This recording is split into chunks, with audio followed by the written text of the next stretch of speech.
할렐루야. 3대가 함께하는 특별 새벽 부흥에 벌써 9번째 날입니다. 현장과 온라인으로 참여하시는 모든 성도님들을 주님의 이름으로 환영합니다.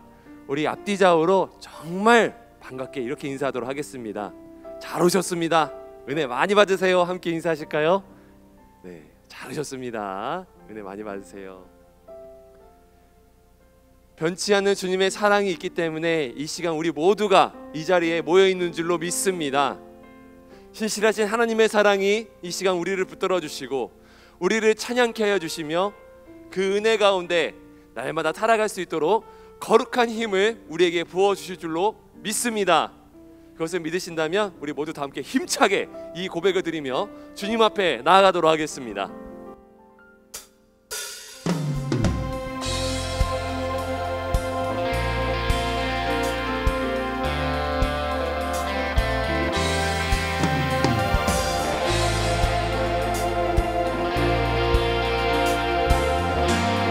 고백합시다.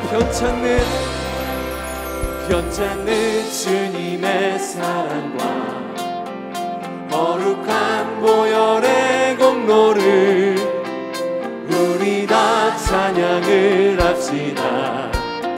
주님을 만나볼 때까지 변찮는 주님의 사랑과 거룩한 보혈의 공로를 우리 다 찬양을 합시다. 주님을 만나볼 때까지 예수는 우리를 깨끗게 하시는 주시니 그의 피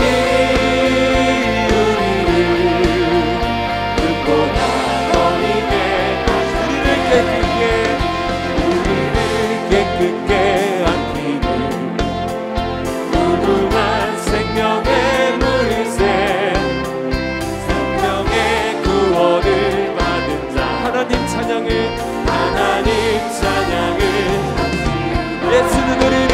예수는 우리를 깨끗게 하시는 주시니 그의 피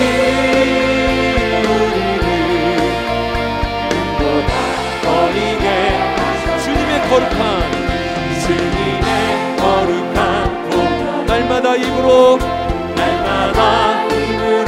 간증해 담대히 싸우며 나가세 천국에 들어 고백합니다. 예수는 우리를 깨끗게 하시는 주시니 그의 피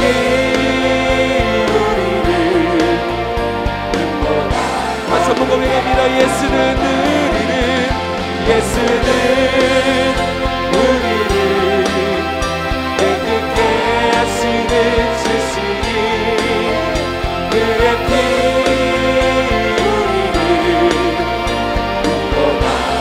큰 목소리를 고백합니다. 십자가 단단히 붙잡고 날마다 이기며 나가세 머리에 면류관 쓰고서 주 앞에 찬양한 예수는 우리를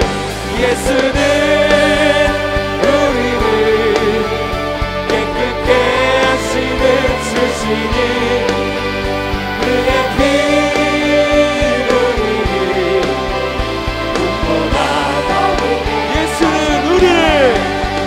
예수는 우리를 깨끗게 하시는 주시니 그의 피 우리를 불구하고 버리게 고백합니다. 예수는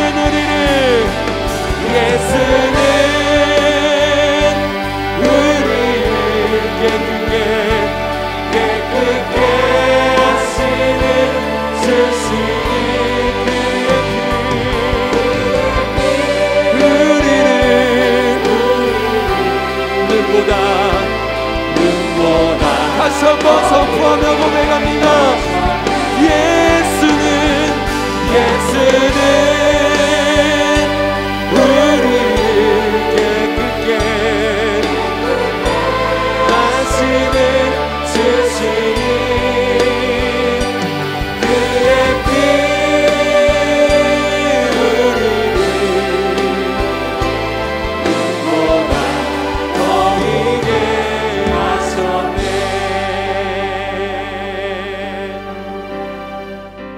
할렐루야.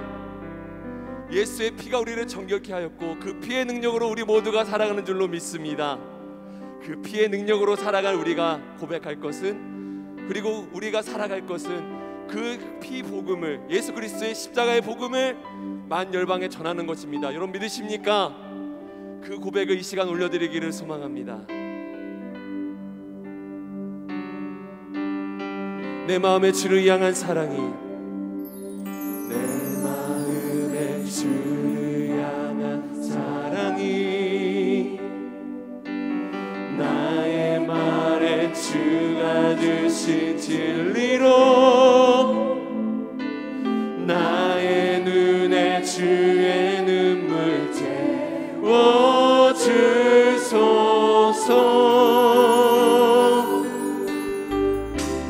내 입술에 찬양의 향기가,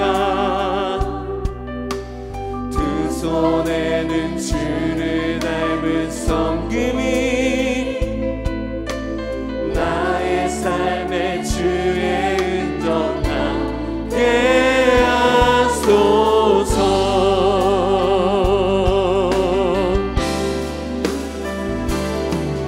하나님의 사랑이 영원히 함께하리. 십자가의 길을 걷는 자에게, 순교자의 삶을 사는 이에게,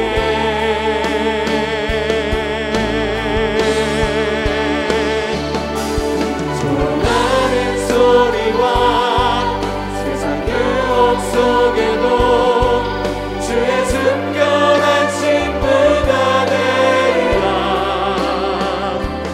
내 생명 주님께 드리리. 다시 한번 고백하겠습니다. 내 마음에 주를 향한 사랑이, 내 마음에 주를 향한 사랑이, 나의 말에는, 나의 말에 주가 주신 진리로, 나의 눈에 주의 눈물 채워주소서. 내 입술에 찬양의 향기가, 내 입술에 찬양의 향기가,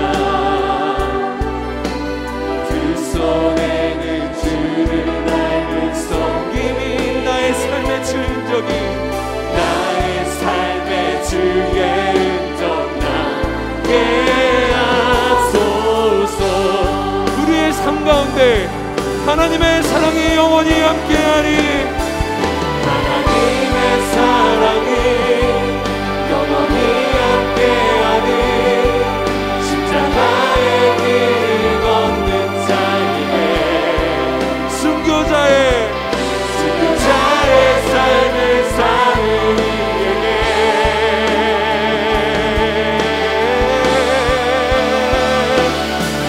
조롱하는 소리와 세상 유혹 속에도 주의 순결한 신부가 되리라. 내 생명 주님께, 십자가의 순교자의 삶을 살아가는 우리에게 하나님의 사랑이 영원히 함께하리. 하나님의 사랑이 영원히 함께하리. 십자가의 길을 걷는 자에게, 순교자의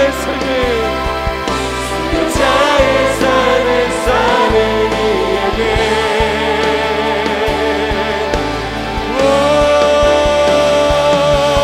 조롱하는 소리와 세상 유혹 속에도 주의 순결한 신부가 되리라. 내 생명 주님께, 주님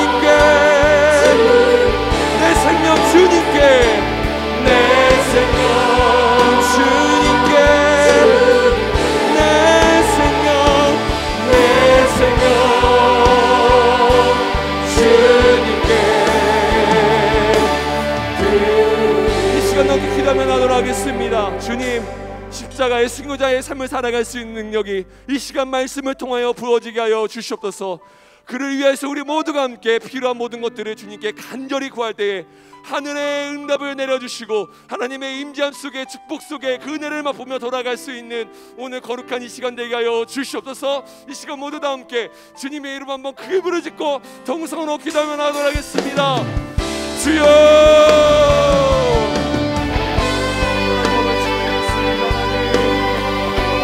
생명을 주님께 올려드리겠습니다.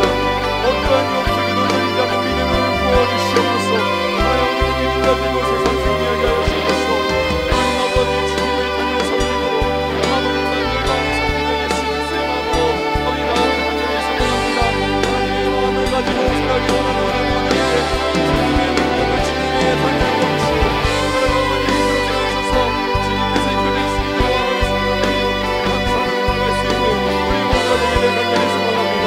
사랑하는 우리 입술과 우리의 생각과 우리의 행동에 주님을 닮아가는 기도하는 마음 있게 하시고 하나님의 거룩한 사랑을 우리 모두가 함께 하나 되어 아버지 이 세상 승리하게 하여 주옵소서. 사랑하는 주님, 오늘도 새벽을 깨워 주님 앞에 나와왔습니다. 주의 은혜의 날개 아래 품어주시고 우리의 유력자 되시며 소망 되시는 예수님께 모든 것을 맡기며 나아갈 수 있도록 인도하여 주옵소서. 특세를 통해 하나님과의 깊은 사랑 안에 거하게 하시고 복음 안에서 누리는 참된 자유와 기쁨으로 우리의 영혼이 더욱 새로워지도록 인도하여 주옵소서. 가장 높으신 이름 예수님을 찬양할 때 주의 영으로 임하여 주시고 주의 말씀 붙들고 기도할 때 우리 인생의 문제가 해결되고 응답받는 축복의 시간 되도록 주여 역사하여 주옵소서. 말씀을 들고 단위에 서신 이재훈 목사님 성령 충만한 능력으로 붙드시사 우리에게 꼭 필요한 하늘의 말씀 담대히 전하게 하시고 그 말씀을 받는 3세대 모두가 아멘으로 화답하는 시간 되게 하여 주옵소서. 말씀 붙들고 기도할 때 우리에게 다시 새롭게 주시는 비전과 소명을 깨닫고 주님께 우리의 마음을 드리는, 그리하여 주님 한 분만으로 충분합니다 고백되어지는 은혜의 시간이 되게 하여 주옵소서. 감사드리며 가장 높으신 그 이름 예수님의 이름으로 기도드립니다. 아멘. 특세 둘째 주 셋째 날 현장과 온라인으로 나오신 여러분들을 주님의 이름으로 환영하고 축복합니다.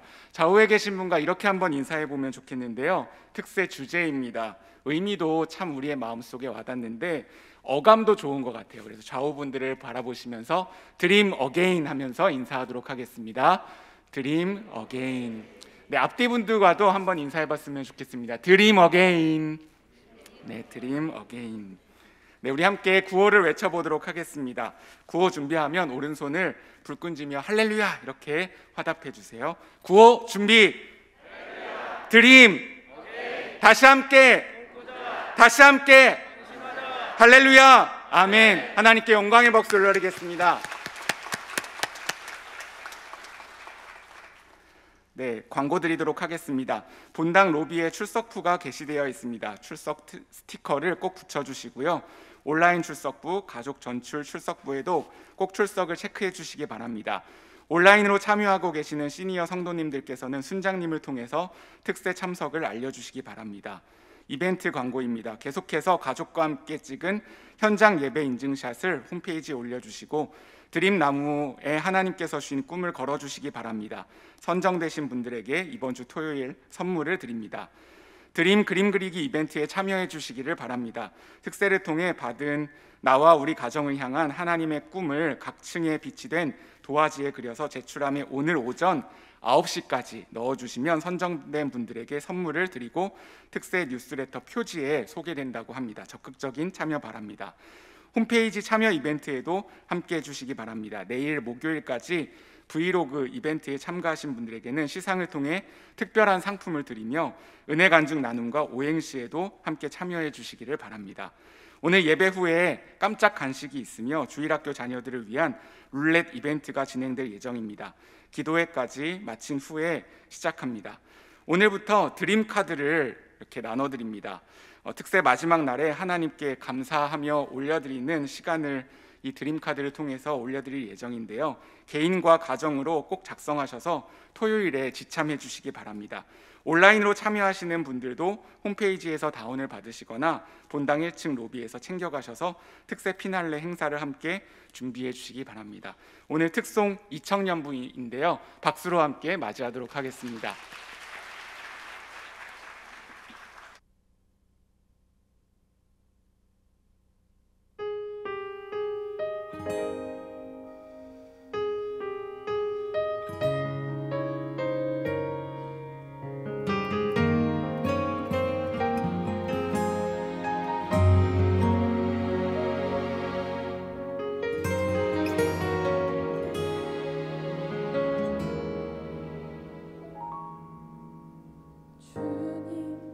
제 마음이 너무 둔해서 주님을 볼 수 없습니다. 이 땅에 속하여 이 땅만 보다가 주님 손을 놓쳤습니다.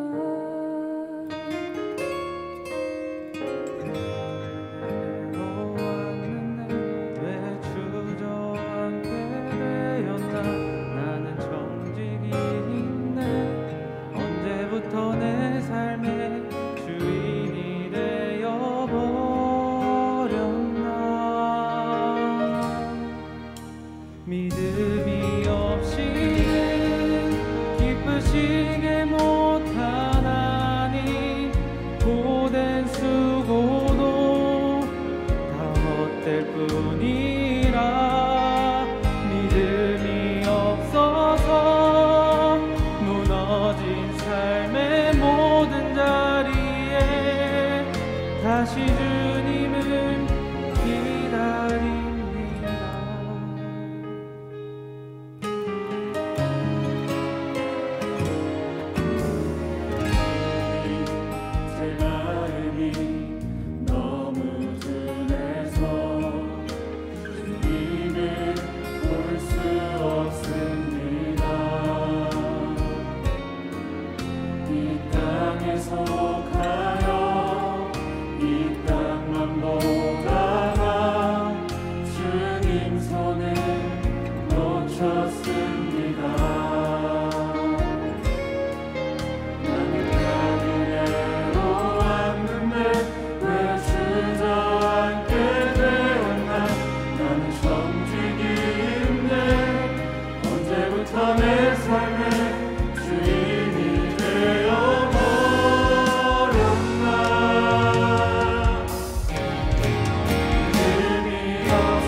드림 오케이.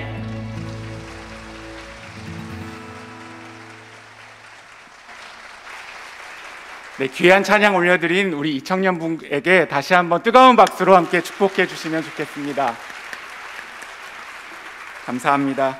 오늘 우리에게 주신 하나님의 말씀은 신약성경 요한복음 21장 15절부터 17절까지의 말씀입니다. 요한복음 21장 15절부터 17절까지 교독하고 17절은 함께 읽도록 하겠습니다. 그들이 조반 먹은 후에 예수께서 시몬 베드로에게 이르시되 요한의 아들 시몬아 내가 이 사람들보다 나를 더 사랑하느냐 하시니 이르되 주님 그러하나이다. 내가 주님을 사랑하는 줄 주님께서 아시나이다. 이르시되 내 어린 양을 먹이라 하시고 또 두 번째 이르시되 요한의 아들 시몬아 내가 나를 사랑하느냐 하시니 이르되 주님 그러하나이다. 내가 주님을 사랑하는 줄 주님께서 아시나이다. 이르시되 내 양을 치라 하시고 세 번째 이르시되 요한의 아들 시몬아 내가 나를 사랑하느냐 하시니 주께서 세 번째 내가 나를 사랑하느냐 하심으로 베드로가 근심하여 이르되 주님 모든 것을 아시오매 내가 주님을 사랑하는 줄 주님께서 아시나이다. 예수께서 이르시되 내 양을 먹이라. 아멘. 오늘은 온누리교회를 담임하시는 이재훈 목사님께서 헌금을 위해서 기도해 주시고 다시 새롭게 소명을 따라 라는 제목으로 말씀 전해 주시겠습니다. 큰 박수로 환영하며 모시겠습니다.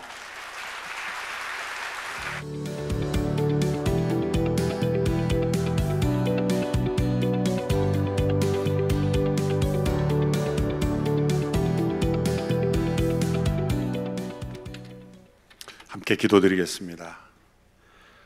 새벽을 깨우며 아버지 앞에 나온 모든 주의 자녀들에게 하늘문을 여시며 말씀과 성령 안에 우리의 믿음이 새롭게 되며 주님께 나아가는 귀한 시간 되게 하여 주옵소서.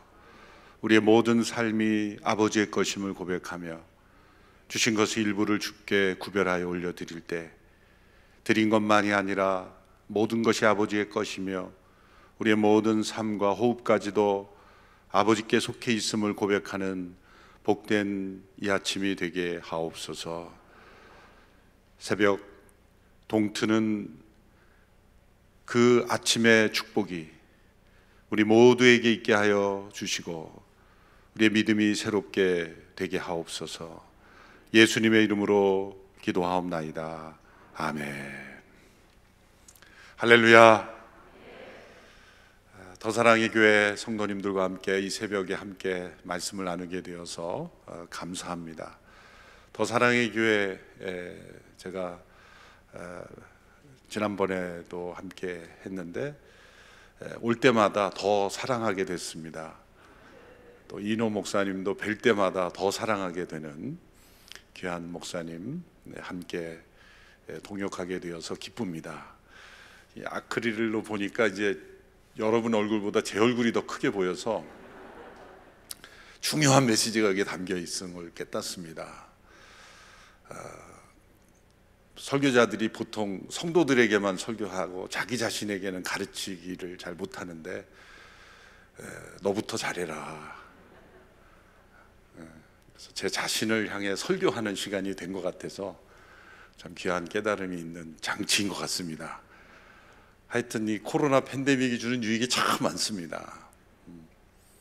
생각해 보면 왜 이런 그 고난이 있어야 될까 생각하지만 하나님께서 주신 허락하시는 고난은 언제나 버릴 것이 없이 우리의 영혼을 새롭게 하는 기간이 될 줄로 믿습니다. 드림 어게인 다시 새롭게라는 하나님의 꿈을 꾸려는 우리 성도님들 이 주제를 듣고 또 오늘 이 본문을 나누고자 합니다. 가르치시고 고치시고 전파하시는 예수님의 제자 훈련 사역에 있어서 가장 절정이라고 생각되는 만남은 바로 이 실패한 제자 베드로를 예수님께서 만나 주셔서 그를 다시 새롭게 해주시고 그를 부르셨을 때 주셨던 그 하나님 나라의 꿈을 다시 드림 어게인 다시 꿀 수 있도록 그를 회복시켜 주시는 장면이라고 생각을 합니다.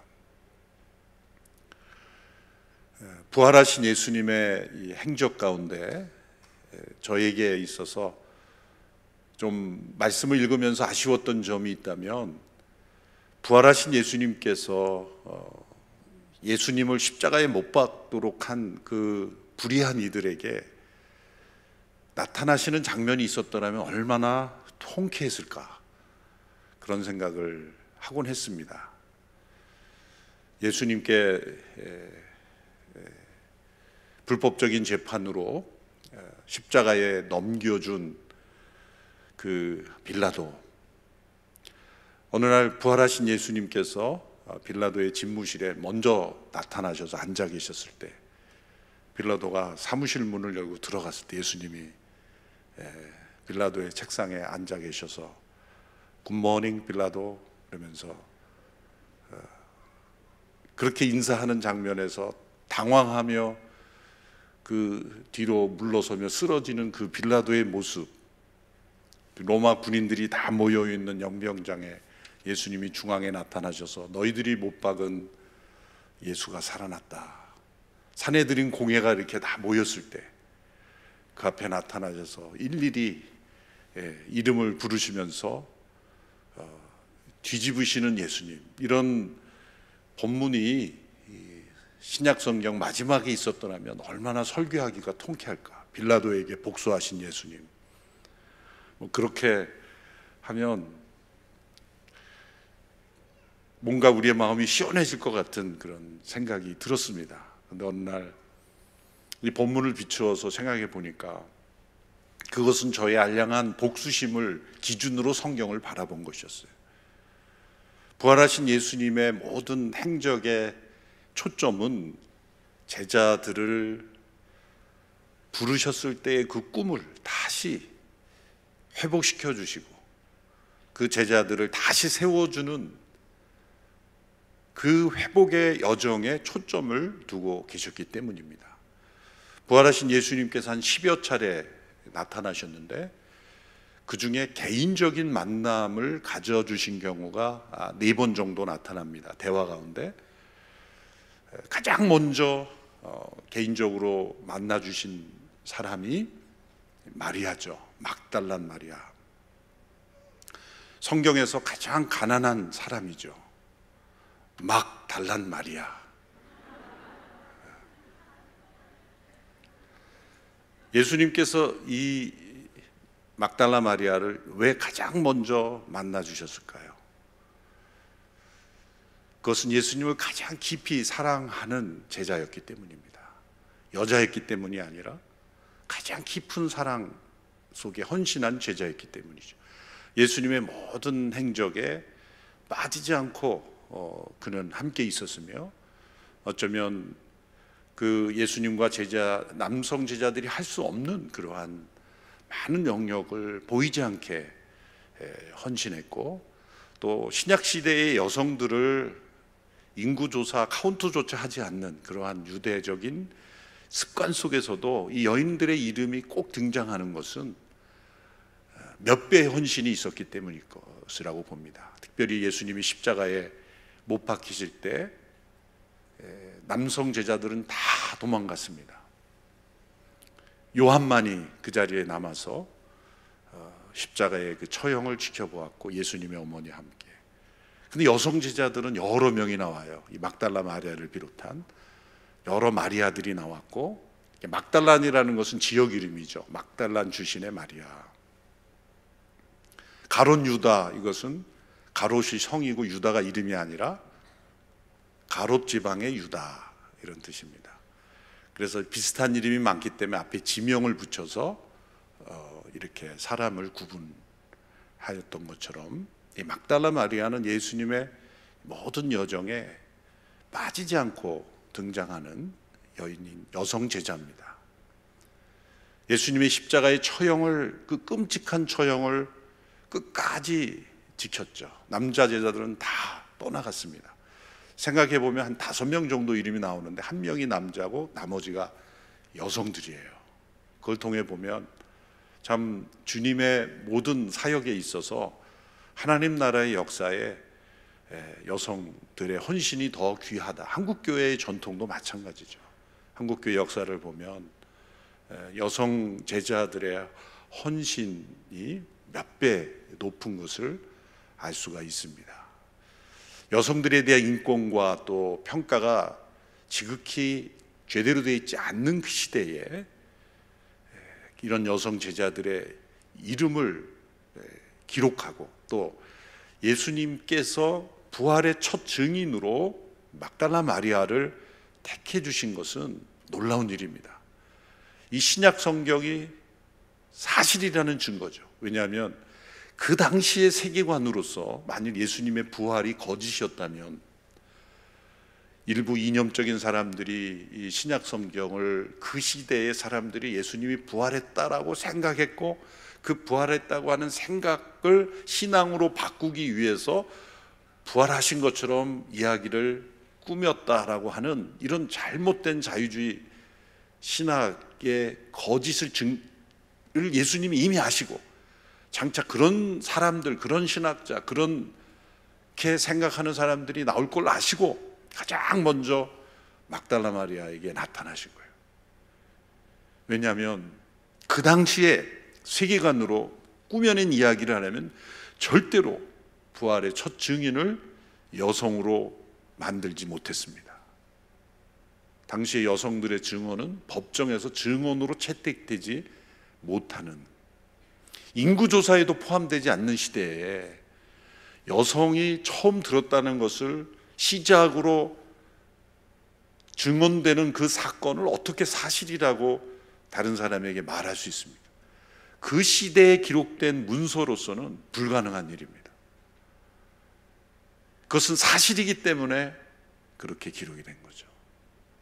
막달라 마리아가 예수님을 가장 먼저 만난 것은 예수님의 시신이 처리되지 못하고 그냥 돌무덤에 안치됐기 때문에 그 너무 안타까운 마음에 몇몇 여성들과 함께 무덤에 다시 찾아왔죠. 돌로 임봉되어 있다는 것을 모르고 간 것이 아닙니다. 알면서도 정말 계란으로 바위를 치는 마음으로 간 것입니다. 서울에 사는 자녀가 주소도 모르고 전화번호도 모르고 무작정 상경한 부모와 같은 마음이에요. 어디서 자녀를 찾는다고 무작정 서울에 오는 부모가 있다면 아무 연락처도 전화도 없는 그 시대에 찾아왔다가는 얼마나 무모하게 보입니까? 그런 마음으로 그냥 온 거예요. 그런데 돌문이 열려 있었죠. 천사들이 열어놓은 거예요.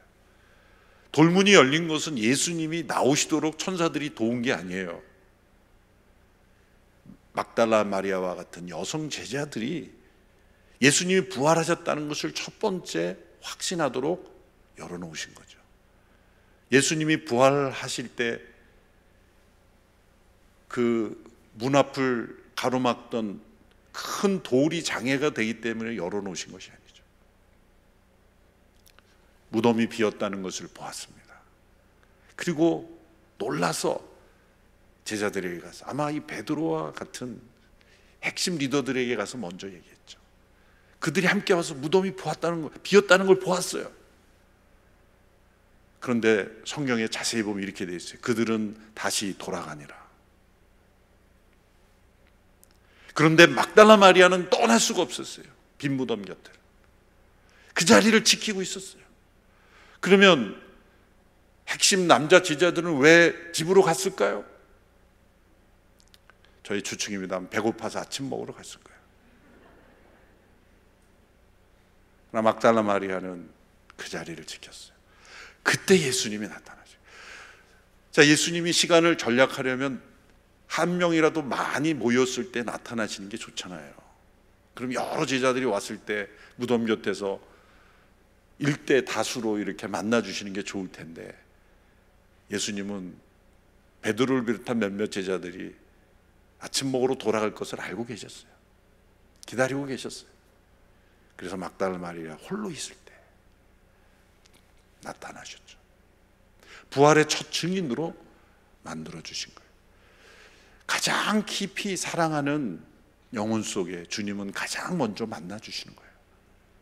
어느 교회에서도 가장 깊이 주님을 사랑하는 것, 그것은 겉으로 나타나는 그런 모습이 아닌 우리 주님께서 그 마음을 보시기에 가장 깊은 사랑에는 그에 따르는 하늘의 상을 주시는 것, 그건 뭡니까? 부활의 첫 증인이 되는 거예요.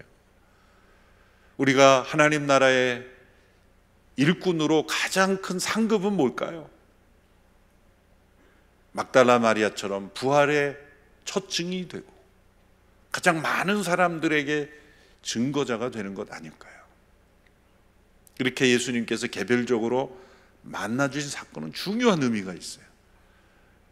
예수님의 친동생 야고보에게 나타나셨죠.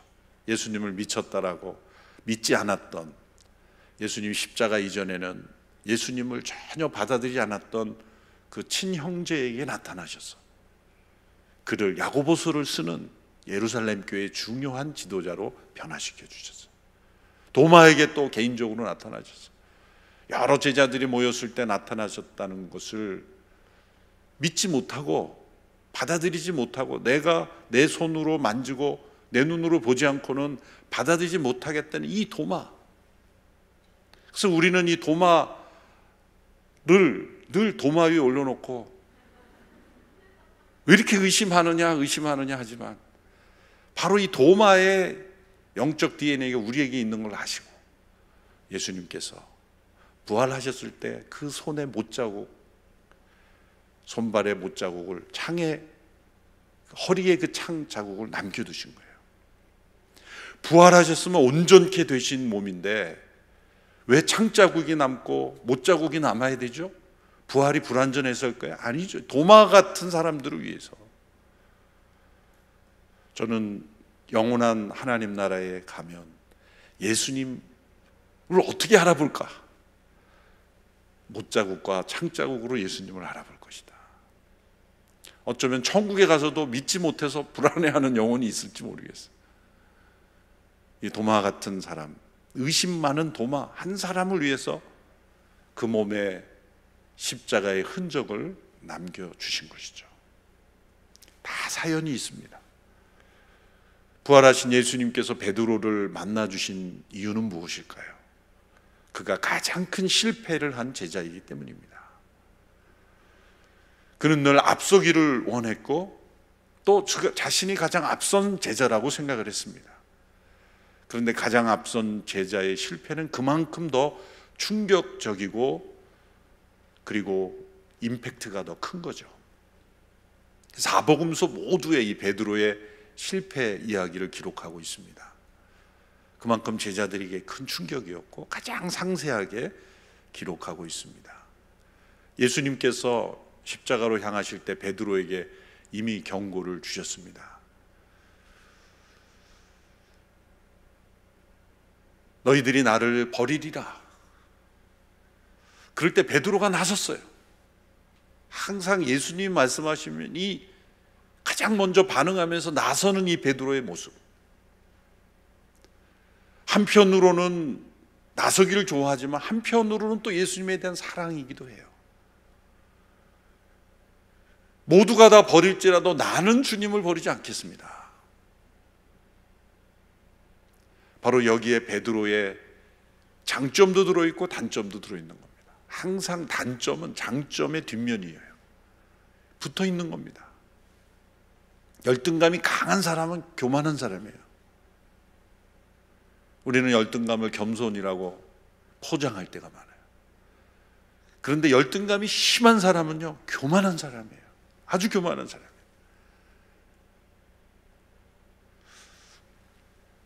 예전에 하영조 목사님과 함께 부교육자들이 식사를 할 때가 있었습니다.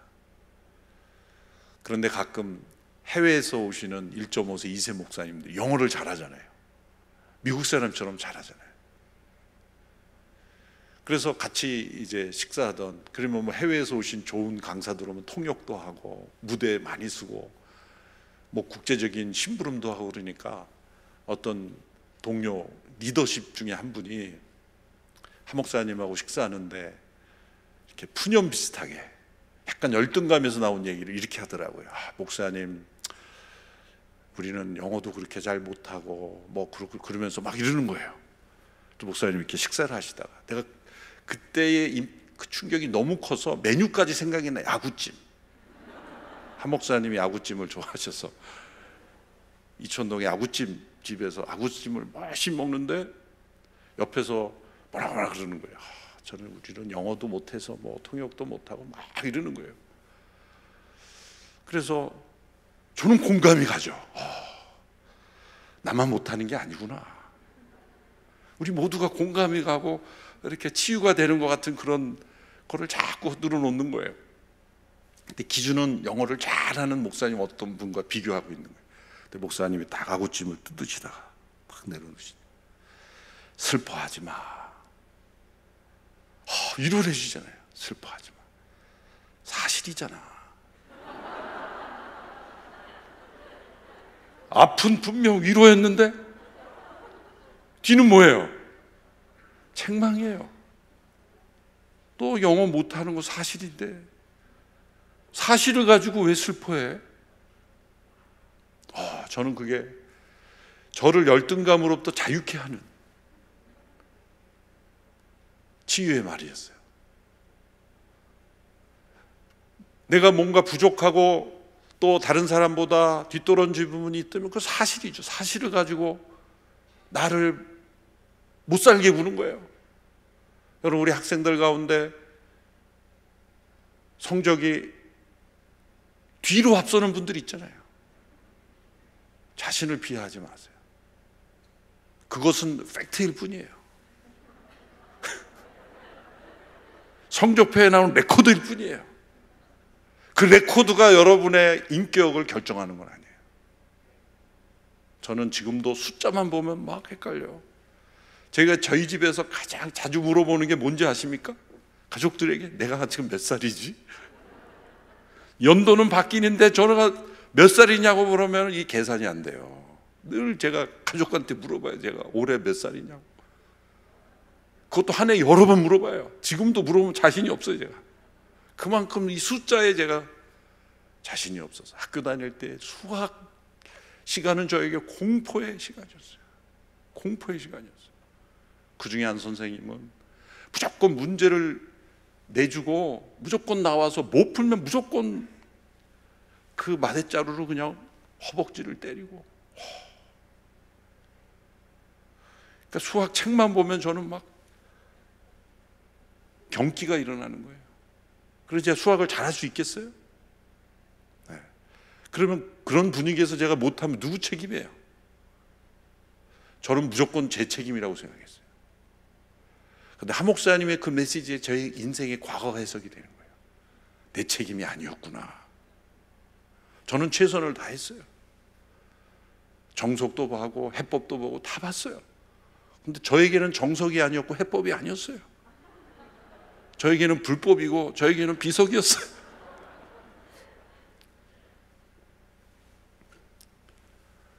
우리가 얼마나 많은 시간 사실을 사실로 받아들이지 못하는가. 그러나 저에게 주어진 하나님의 은사와 소명이 다른 거죠. 계산은 계산기가 하면 되고 수학 잘하는 사람이 하면 되는 거예요. 그들에게 없는 나만에게 주신 하나님의 소명을 찾는 게 중요한데, 우리나라의 교육의 시스템이 자녀들에게 모든 것을 다 잘하라고 요구하는, 이것은 횡포요 폭력입니다. 절대로 성적표에 나오는 레코드를 가지고 자녀를 평가하지 마세요. 그건 숫자일 뿐이다. 그건 팩트일 뿐이지 나의 인생이 아니다. 물론 성실해야죠. 그러나 성실하면 하나님께서 인도하시는 걸음대로 가는 것이 중요하다. 이 베드로를 만나주신 예수님이 제가 늘 하나님 앞에 합당하지 못한 모습이 있을 때마다 다시 일어설 수 있게 해주는, 다시 하나님의 꿈에 참여하게 되는 말씀이 되고 있습니다. 부활하신 예수님께서 모든 스케줄을 정하실 때 그것은 아무렇게나 만나신 것이 아닙니다. 저는 그런 생각도 해봤습니다. 부활하신 예수님이 오래오래 이 땅에 계셔, 승천하시지 마시고 오래오래 이 땅에 계셔서, 요즘 얼마나 좋습니까? 유튜브 시대, CGN 전 세계 동시 생방송, 그래서 산상수훈 직강, 그래서 더 사랑의 교회 새벽 집회에서 전 세계에 병든 자도 고치시고 산상수훈도 직접 말씀해 주시고, 그래서 얼마나 많은 사람들이 예수님을 더 믿을 수 있을까? 그러나 예수님은 그 방법을 택하지 않으시고 승천하시고 성령을 보내주시고 또한 그 성령으로 변화된 이 실패한 제자들을 통해서 증거되는 복음을 통해서 예수님의 그 하나님 나라가 확산되기를 원하신 것입니다. 실패한 이 베드로가 제자들과 함께 물고기 잡으러 가노라. 그것이 요한복음 21장의 시작이죠. 물고기 잡으러 가는 것이 목적은 배고픔을 해결하는 것이죠. 그러나 단지 배고픔을 해결하기 위한 목적이라면 굳이 성경에 이렇게 몇 구절을 할애할 필요가 있을까요? 예수님과 제자들의 삶 속에 같이 모여서 단지 배고픔을 해결하기 위한 식사 장면은 나오지 않습니다.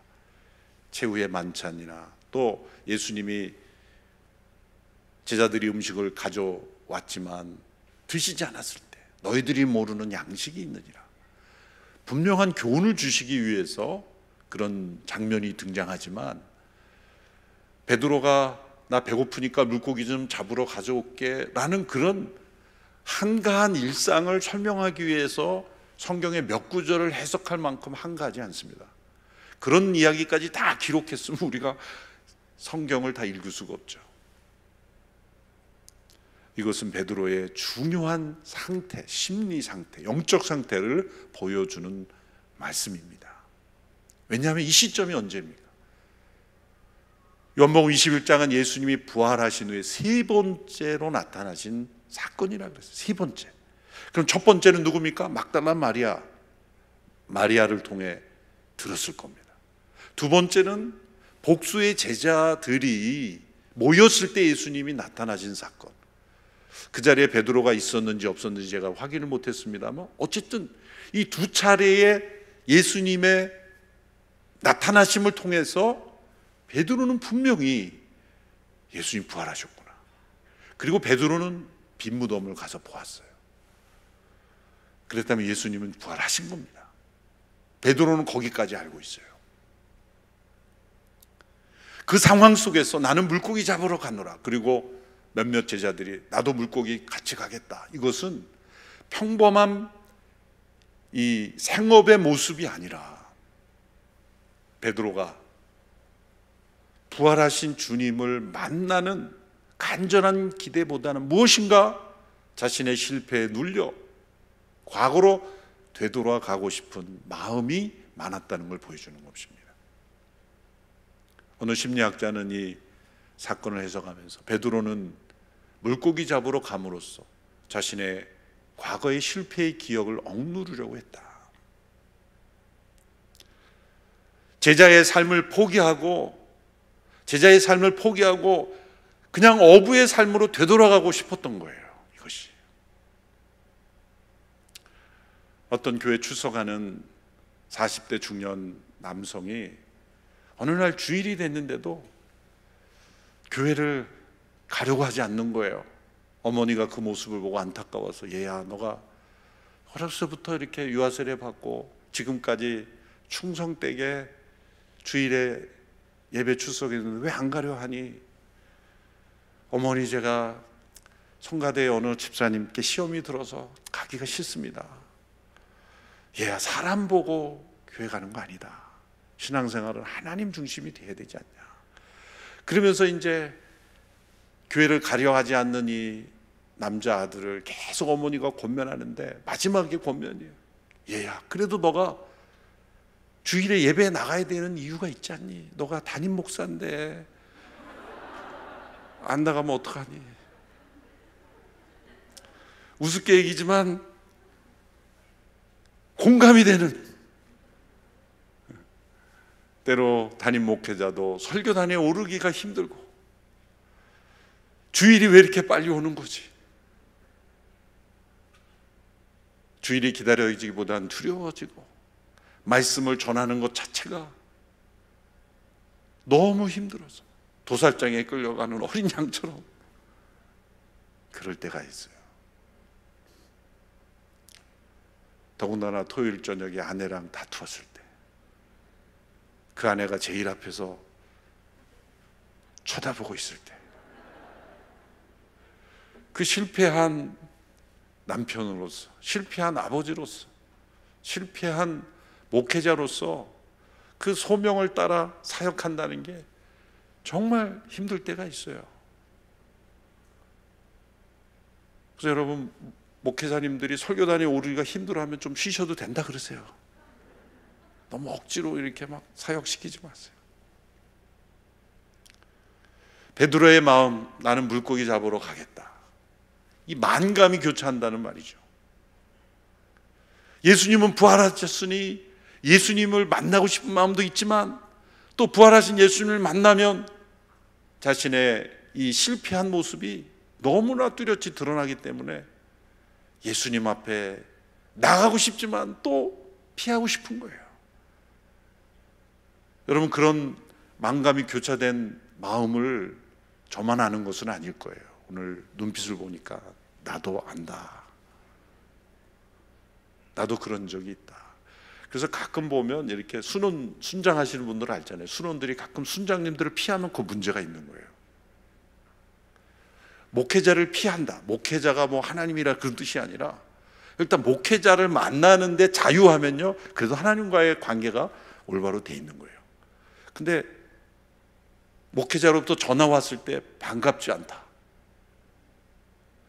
뭔가 이게 상태가 좋지 않은 거예요. 광교 거리에서, 쇼핑센터에서 목사님을 만났다 그러면 피합니까? 아니면 달려갑니까? 베드로의 이 교차되는 복잡한 마음의 표현이 물고기 잡으러 가는 거예요. 예수님은 다 하셨어요. 그래서 그 갈릴리 호수 예수님이 나타나신 거죠. 예수님께서 그 베드로를 회복시켜 주시기 위해서 21장에 보면 세 가지의 세팅을 예수님이 준비하십니다. 철저하게 예수님이 준비하신 거예요. 첫 번째가 무엇입니까? 빈 그물이었어요. 이날도 베드로가 제자들과 함께 그물을 내렸어요. 고기 잡는 것은 대개 밤에 잡죠. 왜냐하면 고기가 많이 잡히기 때문에. 그래서 그물을 내리고 있는데 계속 빈 그물이 올라오고 있어요. 다른 제자들은 왜 이렇게 안 잡히지? 그렇게 생각하고 있었겠지만, 베드로는 그 빈 그물을 그냥 넘어갈 수 없습니다. 그물이 계속 비어 올라올 때마다 베드로는 자신이 예수님을 처음 따를 때 누가복음 5장의 사건을 그는 기억하고 있었기 때문이죠. 누가복음 5장의 이 빈구물의 사건과 21장의 빈구물 사건은 같은 사건을 다르게 쓴 것이 아니에요. 자유주의 학자들은 그런 식으로 자꾸 예수님의 부활 이후의 행적을 무마시키죠. 다른 사건입니다. 누가복음 5장은 처음 베드로가 모든 것을 버려두고 예수님을 따를 때의 빈구물의 사건이고, 21장은 실패한 베드로를 부활하신 후에 회복시켜 주시는 사건이에요. 그렇다면 왜 베드로의 그물을 비게 하셨을까요? 거기는 주님의 중요한 교훈이 담겨 있는 거예요. 베드로가 어떻게 예수님을 만났습니까? 사실 이 베드로는 누가복음 5장에 예수님을 만나기 전에 이미 안드레, 동생 안드레를 통해서 소개를 한번 받았습니다. 형, 내가 메시아를 만났어. 그런데도 베드로는 관심이 없었어요. 그때 예수님이 이 베드로의 이름을, 베드로라 이름을 붙여주죠. 시몬이었는데 너의 이름을 게바라하리라. 페트라, 베드로라는 이름, 반석이라는 이름을 붙여주시고 장면이 끊깁니다. 복음서에 보면. 그것은 베드로가 더 이상 예수님과의 만남을 이어가지 않았다는 거예요. 예수님은 이름을 바꿔주시면서 이미 베드로를 택하신 거예요. 그런데 베드로는 먹고 사는 게 너무 힘들어. 하루하루 그물을 내리며 살아가는 나의 인생이 너무 중요했기 때문에 예수님을 따를 이유가 없었어요. 예수님이 어떤 분인지 발견할 수 없었어. 그저 많은 사람들이 따르니까 선생님이신가 보다, 그 정도였죠. 그때 누가복음 5장에 예수님이 시몬의 배에 오르셔서 가르치셨다. 시몬의 배를 강대상처럼 사용하셔서 그 많은 호숫가에 모인 무리들을 가르치셨죠. 그리고 나서 가르치기를 마친 후에 깊은 데로 가서 그물을 내리라. 베드로는 그때 그 옆에서 그물을 씻고 있었어요. 그물을 씻는다는 건 고기잡이가 끝났다는 것이고, 그물을 씻어야 들어가서 쉬고 또 그물을 가지고 나오죠. 원문에 보면 그물을 다 내리라 그런 거였어요. 아침에는 깊은데 고기가 없습니다. 베드로는 갈릴리 호수에서 잔뼈가 굵은 어부였습니다. 적어도 10년, 20년 이상을 아마 어부로 살아갔을 거예요. 갈릴리 어부 협회 회장도 역임했을지 몰라요. 근데 예수님은 나사렛 목수협회 회원이 목수가 어부에게, 그것도 어부협회 회장 출신 베드로에게 깊은 데에 가서 그물을 다 내리라, 있을 수 없는 그러한 이야기예요. 그런데 베드로가 말씀에 의지해 그물을 내리는 것은 예수님에 대한 전적인 믿음이 아니라 한번 해봅시다, 그런 뜻이에요. 어쩌면 내 생각이 틀린지 당신의 생각이 맞는지 한번 해봅시다, 그런 도전이었어요. 그러니까 만선이 잡혔을 때도 자신의 죄성을 봤죠. 주여 나를 떠나소서, 나는 죄인으로서이다. 베드로는 똑같이 빈 그물일 거라고 생각했던 거예요. 내가 속는 셈 치고 한번 하루 내가 영업 안 하고 수많은 사람들이 다른 목수 선생의 잘못을 한번 뒤집어 보고 싶었던지도 몰라요. 그러니까 나를 떠나달라 그래. 나는 죄인으로서이다. 베드로의 세계관이 무너지고 인생관이 무너지고 경험이 무너지고 모든 것이 왜? 한 마리도 잡지 못했던 자신의 경험이 무너지고 어부의 상식이 무너지고 그의 인생이 무너졌어요. 빈 그물 때문에. 근데 왜 그날 베드로는 한 마리도 잡지 못했습니까? 얕은 데만 던졌기 때문일까요? 아니죠. 갈릴리 호수 가보시면 그렇게 큰 호수가 아니에요. 그날 예수님이 갈릴리의 모든 고기들에게 한마디 하셨기 때문에, 얘들아 오늘 베드로에게 협조하지 마라. 만물을 통치하시는 예수님께서 베드로가 깊은 데 내렸을 때 얘들아 모여라. 베드로가 어떻게 예수님 만났습니까? 실패해서 만났어요. 이것을 통해 베드로가 예수님을 따르게 된 그 첫 번째 출발을 기억하라는 거예요. 우리가 실패했을 때 무엇을 먼저 생각했을까요? 우리가 어떤 상태에서 예수님을 만나는지를 생각해 보면 돼요. 여러분, 성공적인 일을 통해서 예수님 만난 분 한 번 계세요? 좋은 일을 통해서 예수님을 깊이 만난 분 있으세요? 남편이 갑자기 승진했는데 불신에 빠져있던 분이 승진함으로 내가 예수님을 만나게 됐다, 그런 간증 들어보셨어요? 원하던 대학에 합격해서 나는 이제 예수님 믿기로 했어, 그런 분 계세요? 없지는 않습니다. 그러나 매우 드물어요. 그런데 대개 보면 내가 원하는 인생이 아닐 때, 내가 바라던 내 인생의 꿈이 깨어졌을 때, 뜻하지 않았던 질병이 찾아오고 고난이 찾아왔을 때, 가난한 마음으로 우리의 인생의 실패의 빈 그물 속에서 우리가 예수님을 만났지 않습니까? 그렇게 실패의 빈 그물에서 예수님을 만나놓고 이제는 내 인생의 빈 그물이 오면 또다시 예수님 없는 인생으로 되돌아가는 거예요. 마치 예수님 없이 내가 스스로 큰 것처럼, 마치 부모 도움 없이 혼자 자식이 자란 것처럼 착각하는 거하고 똑같은 거죠. 우리의 실패를 바라보는 이 시각이 겸손해져야 합니다. 실패 가운데 계속 머물러 있는 것은 겸손이 아니라 교만인 거예요. 실패 가운데 예수님을 바라보고 다시 일어나려고 하지 않는 것, 그것은 교만하기 때문이에요. 자신이 빈 그물을 통해 예수님을 만났다는 것을 인정하지 않은 거예요. 예수님께서 이 베드로에게 왜 이 빈 그물을 경험하게 하십니까? 너가 나를 주님으로 고백하며 제자의 삶을 시작했을 때가 언제였느냐? 실패의 빈 그물이 아니었느냐? 그렇다면 너가 나를 3번 부인한 이 실패 속에서 그 실패 때문에 너가 나를 떠날 이유가 되지 못한다는 거예요. 그리고 내가 너를 버릴 이유가 되지 못한다는 거예요.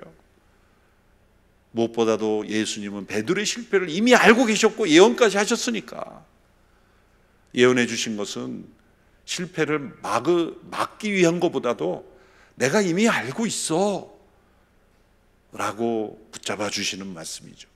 그리고 또 누가복음에 보면 이 대제사장의 뜰에서 예수님이 지나가실 때 베드로가 3번 부인할 때 예수님이 눈이 마주칩니다.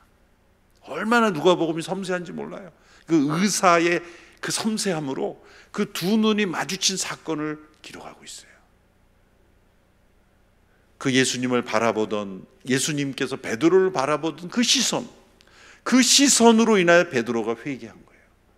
그때 다구리운 거예요. 다구름 소리를 듣고 회개한 게 아니라 예수님의 시선이 마주쳤을 때 그 예수님의 얼굴의 모습이 정죄와 비판이나 흘기는 눈, 내 너 그럴 줄 알았다 그러면서, 그게 아니라 긍휼히 여기시는 그 예수님의 눈, 그 눈빛, 찬송가 가사에 나오죠. 그 눈빛을 나는 보았네. 나 어느 날 꿈속을 헤매어, 그 찬송가에 베드로의 눈빛과 예수님의 눈빛이 만난 사건들을 고백하고 있어요. 우리가 다시 하나님 나라의 꿈을 꾸려면 반드시 우리의 현재를 묻고 있는 이 과거의 실패, 과거의 죄악, 과거의 절망, 과거의 낙심으로부터 자유케 돼야 돼요. 그건 내 힘으로 되는 게 아니에요. 산에 올라가서 구호를 100번 외친다고 되는 게 아니에요. 그것은 십자가에서 나를 용서하시고 나를 여전히 긍휼의 눈빛으로 바라보시는 예수님의 용서 앞에 나가는 길밖에 없어요. 그런데 우리 안에 있는 이 교만은 끊임없이 자신의 실패의 그 빈 그물을 외면하게 하는 거예요. 자신이 원래 이렇게 잘난 사람인 것처럼 그렇게 착각하는 거예요. 우리가 신앙생활하면서 이제 봉사 연수가 깊어지고 직분이 주어지고 타이틀이 주어지면 어느샌가 우리는 예수님을 따르던 우리의 모습, 첫 번째 제자된 모습을 잃어버리는 거예요. 그 감격을 잃어버리는 거예요. 우리는 마치 처음부터 의로웠던 사람인 것처럼 그렇게 착각하는 거죠. 근데 사도 바울을 보시면, 사도 바울은 신앙 연수가 깊어지고 그의 신앙이 점점 더 주께로 가까이 나갈수록 그의 고백은 점점 자신의 죄인됨을 철저히 고백해요. 처음 예수님 만난 초창기 사역 때는 만삭되지 못한, 사도 중에 지극히 작은 자라 그랬어요. 사도들과 비교했어요. 그 다음에는 만삭되어나지 못한 자라 그랬어요. 더 깊어지고 후기에 쓰여진 서신들을 보면 나는 죄인 중에 괴수다. 바울이 계속해서 죄를 더 많이 졌기 때문에 그런 걸까요? 아닙니다. 예수 그리스도의 십자가의 복음이 아니면 살 수 없는 나 자신, 예수님을 따를 때, 내 제자, 예수님의 제자로의 삶을 시작할 때에 나의 그 실패를 분명히 기억하고 있는 거예요. 그렇기 때문에 쓰러져도 다시 일어날 수 있는 거예요. 내가 얼마나 죽어마땅한 하나님의 진노 앞에 서 있는 죄인이었다는 것을 잊어버리면 안 돼요. 용서받은 의인이라는 것을 잃어버리면 안 됩니다. 그렇지 않으면 한순간 우리는 자신을 의롭게 되는 바리새인이 되고, 놀랍게도 신앙 연수가 길어질수록 자신이 죄인 중에 괴수였다는 걸 잊어버려요. 점점점 의인 중에 의인이 돼가는 거죠. 그러면 자신의 실패도 감추게 되고, 그리고 몸은 교회에 있고 직분은 있지만 마음으로는 나는 물고기 잡으러 가노라, 제자의 삶을 포기하게 되는 거죠. 예수님께서 이 베드로를 그날 밤 찾아오셔서 요한이 그걸 먼저 듣고 주님이시다는 소리를 듣고 베드로가 겉옷을 두르고 퉁퉁 뛰어들죠. 두 가지 목적이 있을 거예요. 예수님을 빨리 만나기 위해서 뛰어들었을 거예요. 또 한편으로는 너무나 당황해서 어디 배니까 어디 숨을 만한 구멍이 없잖아요. 충동적으로 뛰어든 거예요. 장면이 바뀝니다. 예수님께서 두 번째 세팅을 준비해 놓으셨어요. 그것은 숯불을 피워놓고 이제 물 위에서 올라온 제자들에게 지금 잡은 생선을 좀 가져오라. 두 번째 세팅은 바로 숯불이었습니다. 신약 성경에서 숯불이라는 단어가 딱 3번 나옵니다. 동일한 헬라어가. 2번은 베드로와 관련된 거예요. 이 본문과 또 하나는 18장에 예수님을 부인하는 장면, 대제사장의 집들에서 이 숯불을 쬐려고 자신의 몸을 따뜻하게 하려고 있었던 그때에 예수님은 불법으로 끌려다니면서 재판받고 있을 그때, 수치를 받고 있을 때 그는 자신의 몸을 따뜻하게 하는 그 숯불 앞에 있어서 어느 여종의 질문에 3번 부인한 거예요.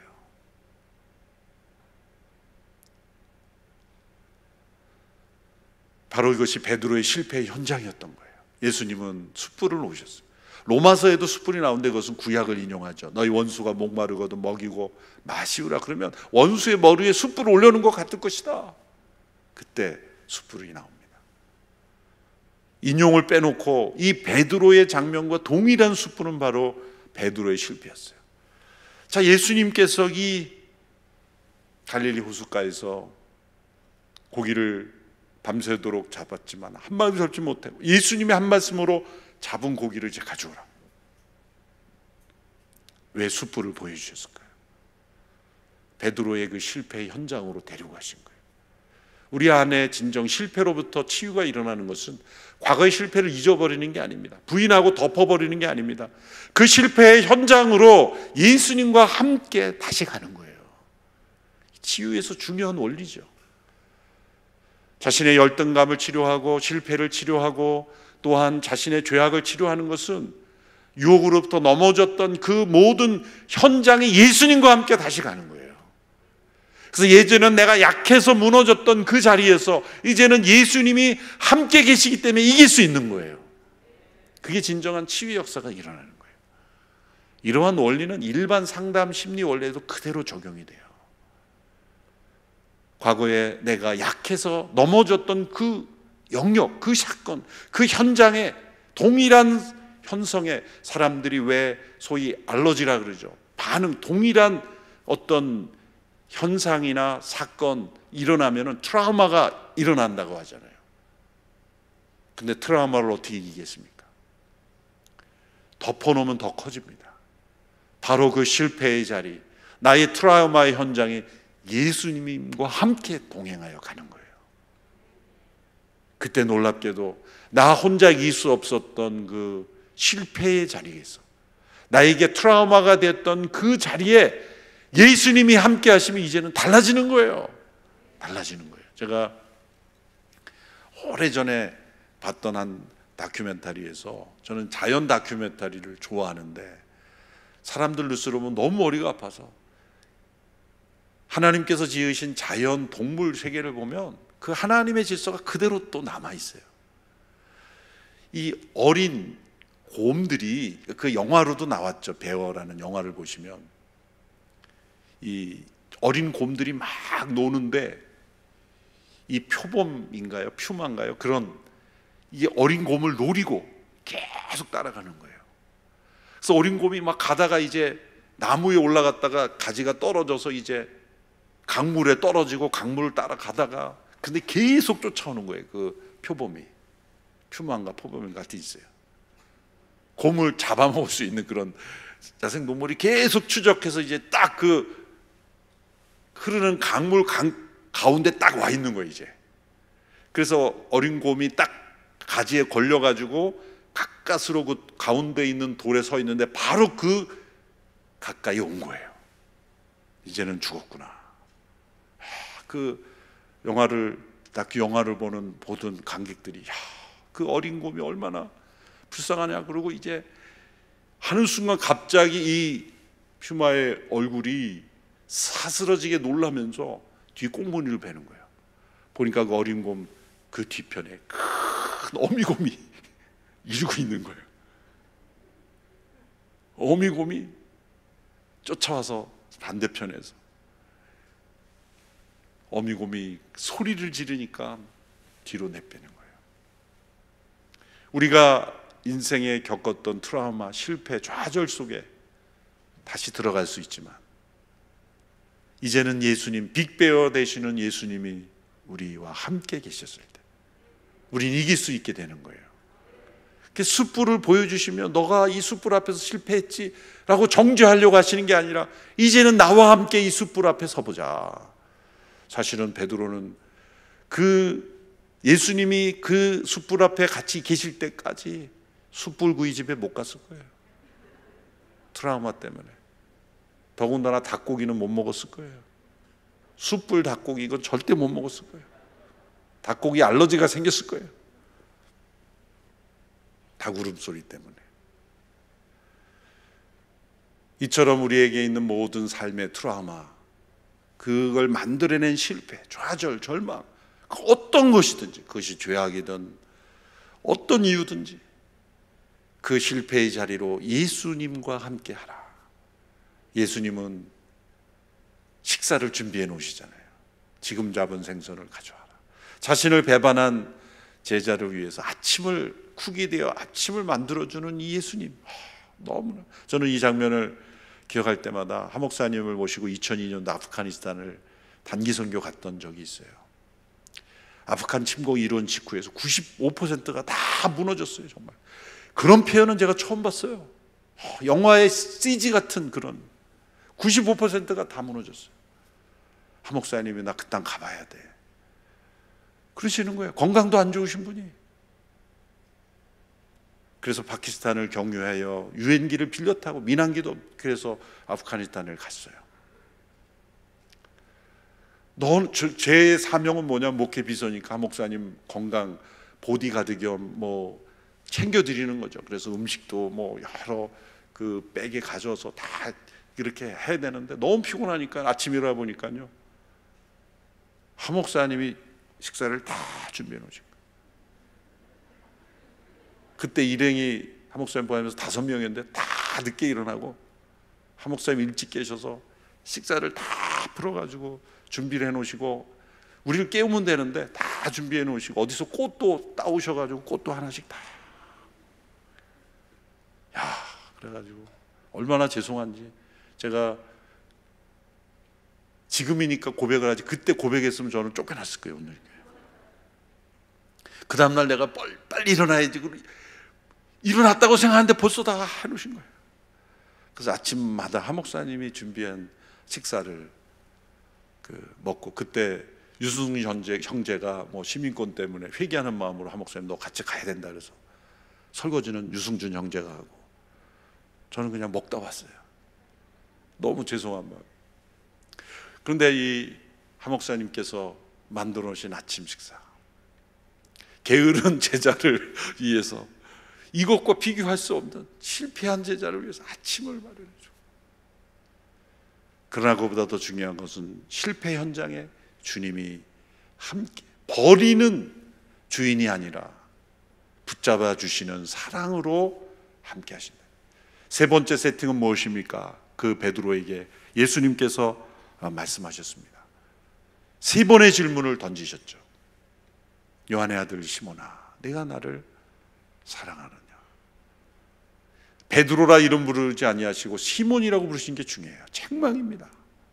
반석의 신앙이 아니라 시몬, 이 이름이 불려질 때마다 그것은 예수님의 책망이에요. 내가 이 사람보다 나를 더 사랑하느냐? 그게 베드로의 문제였죠. 모든 사람이 다 주를 버려도 나는 주님을 버리지 않겠습니다. 그런데 마지막이 중요한 거예요. 내 양을 먹이라, 내 양을 치라. 그 실패한 베드로를 다시 붙잡아 주시며 소명을 주시고 사명을 주시지 않습니까? 소명을 새롭게 해주십니다. 실패한 제자 베드로를 버리시지 않고 나는 너에게 준 하나님 나라의 꿈을 너를 통해서 반드시 이루시겠다 말씀하시는 거죠. 처음 누가복음 5장 예수님을 만났을 때 베드로는 사람 낚는 어부의 사명을 주셨어요. 그런데 내 양을 치라, 먹이라, 목양의 사명을, 이것은 이 사명이 바뀐 게 아니에요.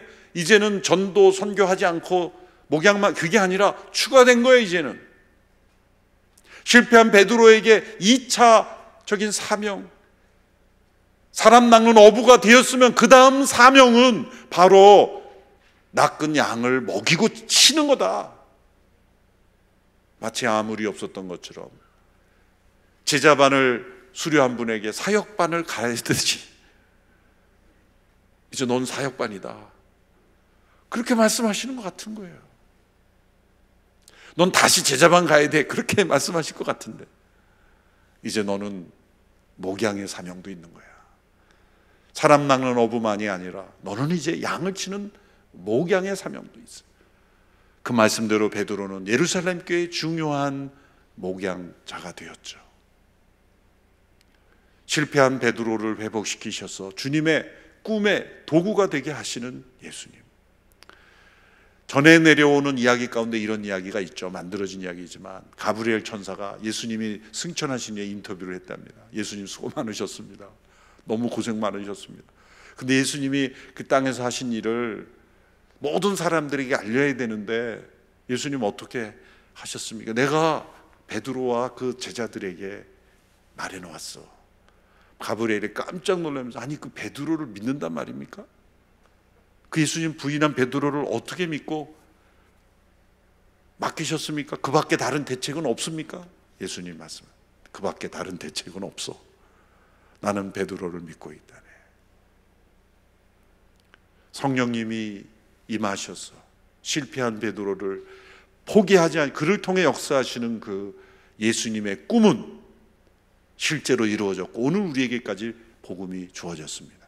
이것은 베드로만의 사건이 아니라 저와 여러분을 부르신 주님께서 그 꿈을 향하여 여러분을 포기하지 않으신다는 주님의 음성인 줄로 믿습니다. 다시 새롭게 소명을 따라 우리 주님을 바라보며 일어설 수 있게 되기를 바랍니다. 드림 어게인, 그것은 내가 각오를 새롭게 함으로 이루어지는 것이 아닙니다. 나의 실패 현장에 찾아오신 그 주님이 마련해 주시는 이 아침 식사를 함께 함으로 이루어지는 것입니다. 며칠 내에 주님과 아침 식사 하시기 바랍니다. 기도하겠습니다. 하나님 아버지, 실패와 절망 가운데 낙심 가운데 있는 베드로를 찾아오셔서 회복시켜 주시고 다시 새롭게 해주시는 주님이 우리의 주님인 줄로 믿습니다. 주님께서 제자로 부르신 귀한 더 사랑의 교회 귀한 성도님들 한 분 한 분 어떠한 실패, 좌절, 절망 또 죄 가운데 있다 할지라도 십자가의 보혈로 끊어주시고 회복시켜 주시고 다시 일으켜 주실 줄로 믿습니다. 다시 새롭게 되는 귀한 새벽기도 기간이 되게 하옵소서. 예수님의 이름으로 기도합나이다. 아멘.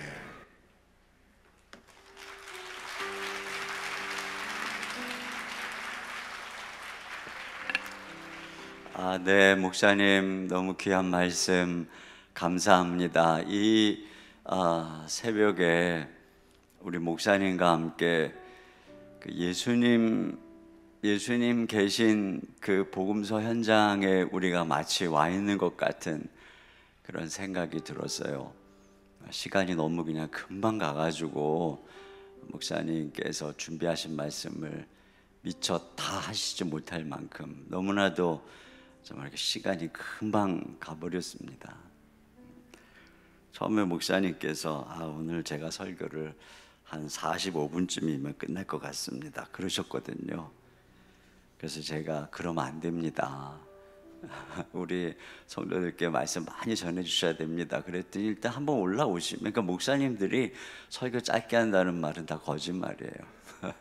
저도 항상 결심하지만 늘 그렇게 못하는데 하여튼 너무 감사해요. 하나님께서 우리 목사님은 통합 측의 목사님이신데 설교는 계속 굉장히 이렇게 합동측 목사님스럽게 하시는 분이세요. 이렇게 말씀을 깊이 묵상하고 또 그 말씀을 전해 주시니까 얼마나 정말 우리에게 깊이 있게 이렇게 마음에 새겨지고 또 말씀이 양식처럼 우리가 이렇게 목사님을 통해서 이 시간에 우리 예수님과 함께 이 말씀의 양식을 먹은 배부른 그런 은혜가 우리와 함께 했습니다. 너무나도 감사드리고요. 이 시간에 우리 실패 가운데 찾아오셔서 다시 우리를 이렇게 세우시는 주님의 그 놀라운 사랑, 이 사랑을 다시 마음속에 기억했으면 좋겠습니다. 우리 이 시간에 찬양 십자가 그 사랑 멀리 떠나서 무너진 나의 삶 속에 잊혀진 주 은혜 돌 같은 내 마음 어루만지사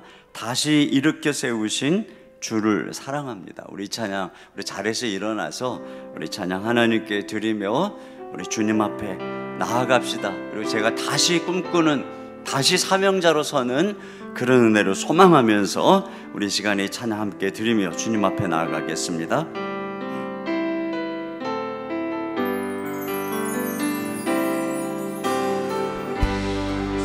십자가 그 사랑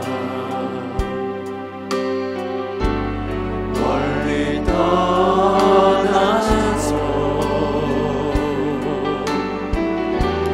무너진 나의 삶 속에 잊혀진 주네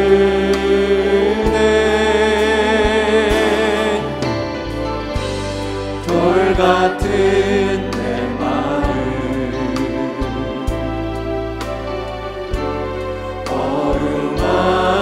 어루만지사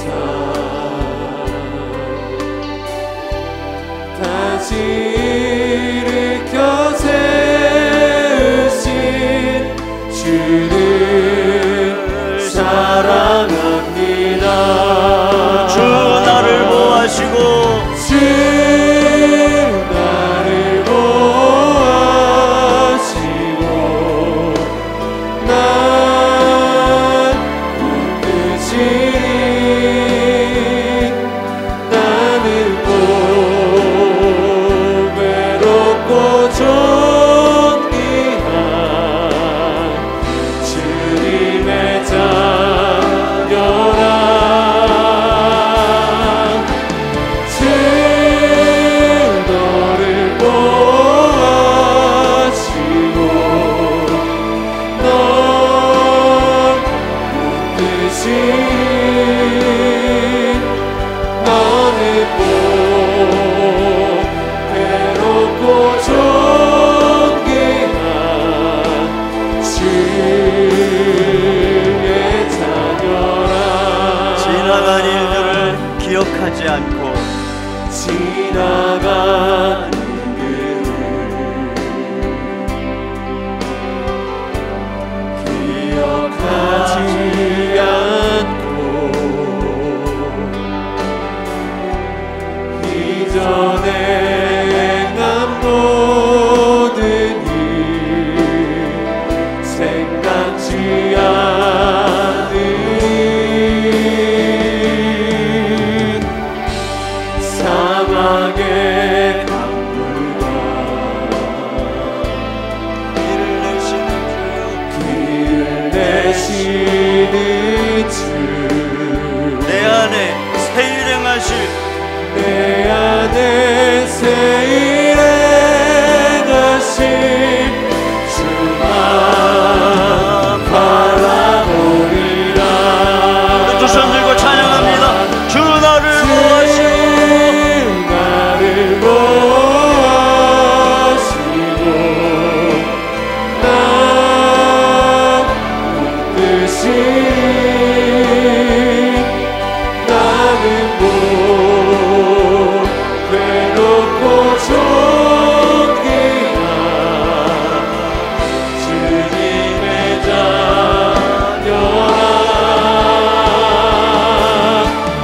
주 너를 보아시고 넌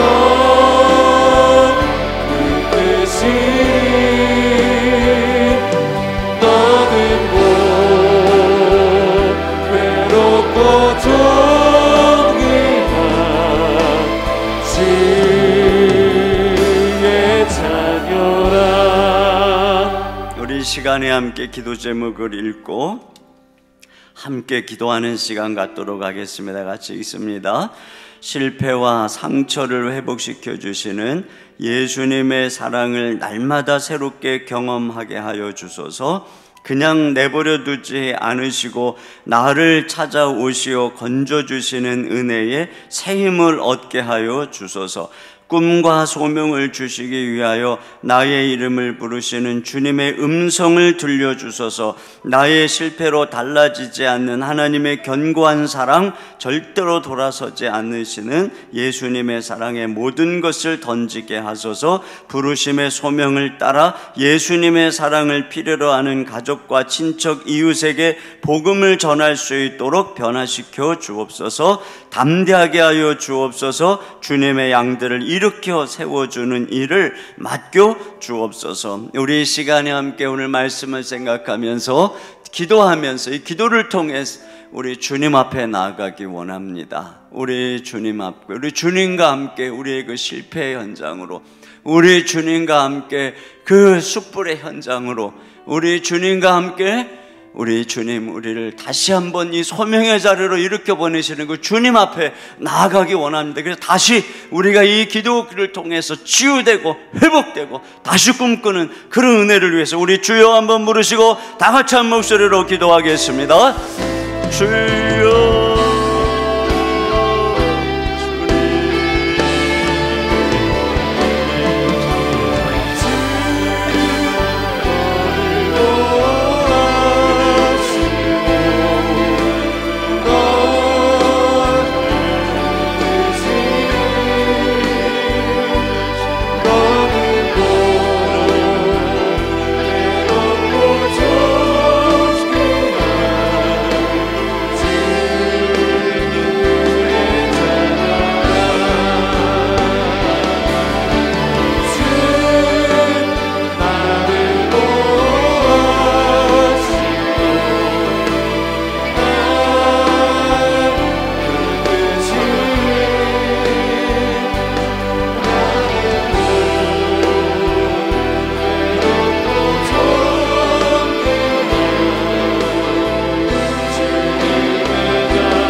괴롭고 존귀한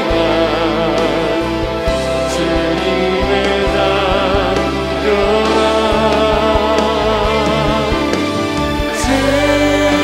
증거를 모아지고 넌 뜻이 너는 또 괴롭고 존귀한 주님의 우리 자리에 앉으셔서 우리 같이 찬양 부르시고 또 우리 여러 기도의 제목을 가지고 기도하고 하나님 앞에 우리의 꿈을 아뢰고 또 소명자로 다시 일어서는 그런 기도를 드렸으면 좋겠어요. 우리 이 시간 주가 일하시네 이 찬양 드립니다. 날이 저물어 갈 때 빈들에서 걸을 때 그때가 하나님의 때, 내 힘으로 안 될 때 빈손으로 걸을 때 내가 고백해 여호와 이래. 우리 시간 찬양하며 나아갑니다.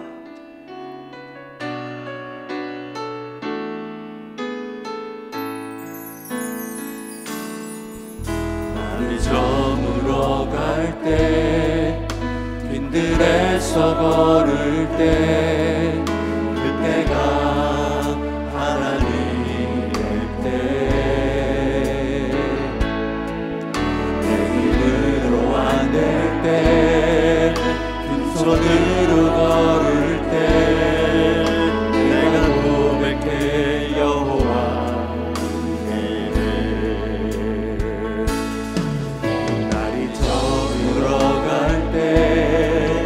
빈들에서 걸을 때 그때가 하나님의 때 내 힘으로 안 될 때 빈손으로 걸을 때 내가 고백해 여호와에게 주가 일하시네. 주가 일하시네. 주가 일하시네. 주께 바뀌지 않는 자에게 주가 일하시네. 주가 일하시네. 신뢰하며 보는 자에게 주가 일하시네. 주가 일하시네. 주가 일하시네. 주께 바뀌지 않는 자에게 주가 일하시네. 주가 일하시네. 신뢰하며 보는 자에게. 우리 이 시간에 함께 기도 제목 읽고 또 같이 기도하며 오늘 한 날을 시작합니다. 같이 읽습니다. 인생의 무거운 짐을 진 채 답답하고 막막하고 불안한 인생을 살아가는 우리의 경제적인 문제와 육신의 질병들을 해결하여 주소서. 천국에서 누릴 수 있는 평안과 기쁨을 실제적으로 경험하는 삶이 되게 하소서. 성령의 불로 우리 가족을 끈질기게 괴롭히는 모든 죄악과 현실의 문제들을 불태워 주시고 예수님만이 주실 수 있는 복음의 능력으로 가득한 우리 가정이 되게 하소서. 이음기독 대안학교를 통하여 하나님의 나라의 인재가 길러질 수 있도록 축복하여 주소서. 복지사역과 평생교육원을 통하여 주님이 주신 시대적 사명을 감당하도록 인도하여 주소서. 얼마 남지 않은 대통령 선거의 과정을 친히 인도하사 하나님이 기뻐하시고 온 국민이 바라고 원하는 대통령이 선출되어 이 나라를 힘있고 지혜롭게 이끌어가게 하옵소서. 우리 이 시간에 우리 마음속에 있는 모든 기도의 제목들 우리 주님 앞에 아뢰고 주님 또 다시 꿈꾸게 해주시옵소서. 우리의 실패의 모든 연약한 것 다 주님께 아뢰고 우리의 꿈과 소망과 비전들을 또 주님께 아뢰면서 우리 다 같이 기도하고 또 기도하는 중에 또 하나님 앞에 또 기도하고 아뢰고 맡기고 오늘 한 날을 또 시작하며 걸어가기 원합니다. 다 같이 한 목소리로 기도하겠습니다.